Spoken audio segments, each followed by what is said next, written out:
உங்கள் இல்லங்களில் வந்து உங்கள் உள்ளங்களை உயிர்ப்பிப்பது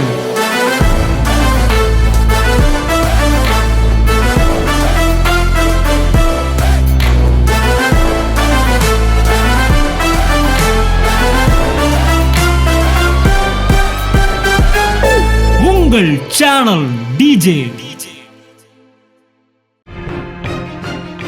அதனால ஐஸ்வர்யத்தை நாங்கள் பேசும்போது பணத்துக்காக பேசவில்லை. அந்த ஐஸ்வர்யத்துக்கு பின்பாக தன் ஜனங்களை நேசிக்கிற தேவன் ஒருவர் இருக்கிறார். இந்த பூமிக்கு தன் பிள்ளைகளை மகிமைப்படுத்துகிற தேவன் ஒருவர் இருக்கிறார்.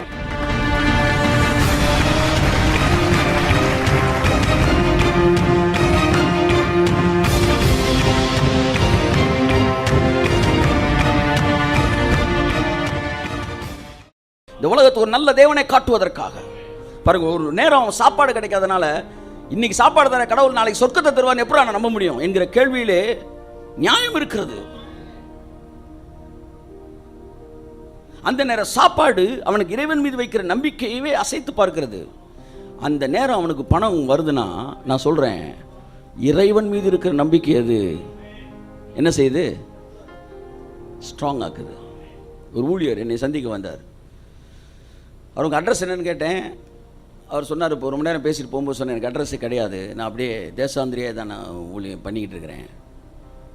அப்போ உங்கள் தேவையில் எப்படி சந்திக்க கர்த்தர் எப்படி சந்திப்பார் அப்படின்னு பேசிக்கிட்டே இருந்தவர் பாருங்கள். அப்படின்னு ஒரு எடுத்துக்காட்டுக்கு சொன்னார். நான் பல தடவை சொல்லியிருக்கேன்னு நினைக்கிறேன், மறுபடியும் சொல்கிறேன். ஒரு நாள் பகல் முழுவதும் ஊழியம் பண்ணிட்டு சென்னையில் சாப்பாடு இல்லாமல் பயங்கர பசியோடு வந்து என்ன செஞ்சிட்டாரு, சென்னை மெரினாவில் வந்து என்ன செய்கிறாரு, உட்காந்துருக்கார். நைட்டு 8-9 மணி இருக்கும். அப்போ ஜோம் பண்ணார், ஆண்டவரே இன்றைக்கி ஃபுல்லாக நான் ஊழியம் பண்ணிட்டேன், ஆனால் எனக்கு சாப்பாடு கூட கிடைக்கல, ஆனால் வேலைக்காரன் கூட கூலிக்கு பாத்திரம் நான் இருக்கிறான்னு பைபிள் சொல்லுது. தம்முடைய ஊழியக்காரன் சுகத்தை விரும்புகிற கர்த்தன் பைபிள் சொல்லுது. நீங்கள் வந்து அன்றொன்றுள்ள ஆகாரத்தை எங்களுக்கு தாரும் ஜோம் பண்ணுன்னு சொல்லியிருக்கீங்க, நீங்கள் நாளைக்கு எனக்கு சாப்பாடு தருவீங்க, அதில் எந்த நம்பிக்கை எனக்கு சந்தேகம் கிடையாது. ஆனால் இன்றைக்கி எனக்கு தரல நீங்கள், ஆனால் அன்றொன்றுள்ள ஆகாரத்தை நீங்கள் தருகிற தேவனாக இருக்கு என்று வேதம் சொல்லுகிறது என்று சொல்லி ஒரு ஜோம் பண்ணிவிட்டு ஒரு ஜபத்தையே ஒரு கொஸ்டின் ப்ரேயராக பண்ணி ஆண்டவரை பார்த்து பேசிட்டு அப்படியே பசி மயக்கத்தில் தண்ணியை குடிச்சு படுத்துட்டார். படுத்தோன்னே எவ்வளோ நேரம் ஆச்சுன்னு தெரியலையா. திடீர்னு 4 பேர் எழுப்புறாங்களாம், சார் எந்திரிங்க சார் எந்திரிங்க, என்னென்ன கொஞ்சம் அங்கிட்ட தள்ளி போய் படுங்க, இங்கே நாங்கள் ஒரு சும்மா ஒரு கேம்ப் ஃபயர் ஒன்று பண்ண போகிறோம்.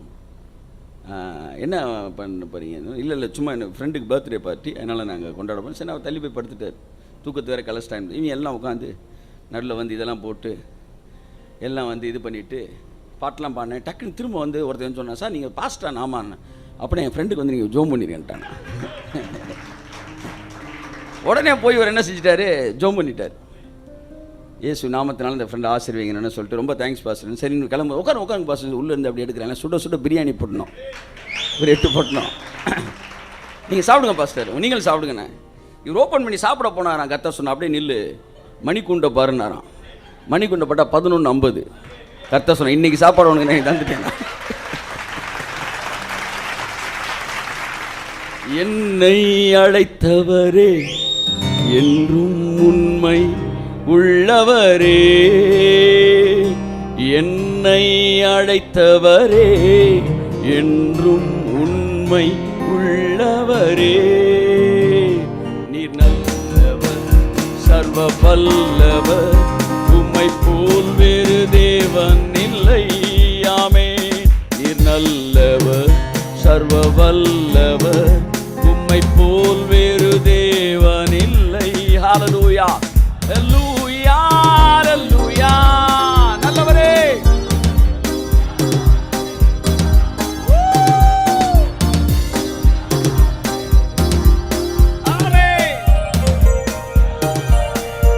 கரங்களை தட்டி கர்த்தருக்கு நன்றி சொல்லுவோம். ஹல்லேலூயா. ஸோ நீங்கள் பெறுகிற அற்புதங்கள் அது உங்கள் செலவினங்களுக்கான விஷயம் அல்ல.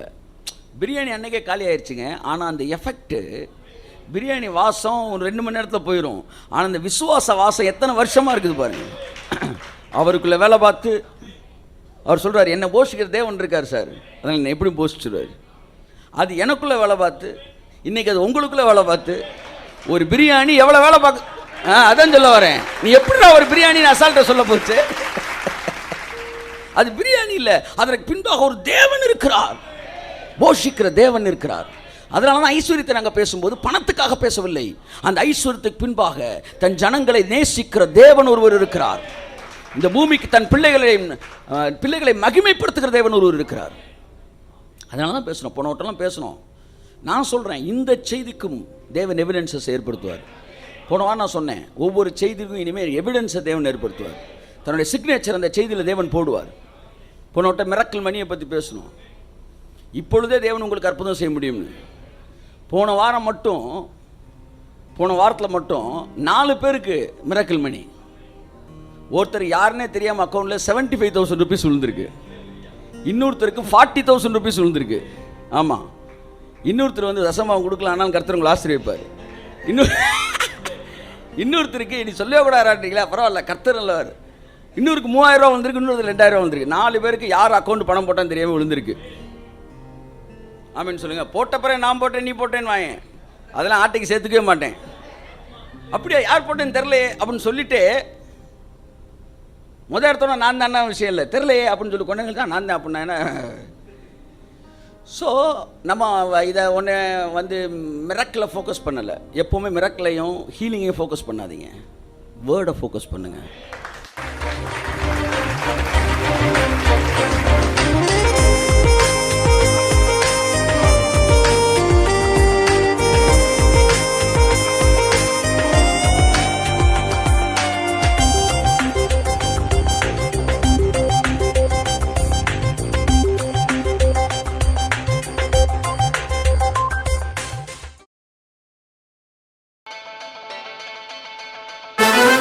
உங்கள் இல்லங்களில் வந்து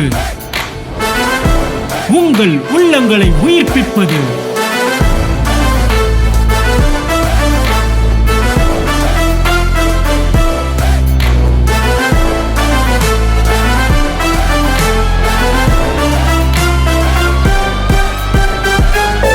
உங்கள் சேனல் டிஜே.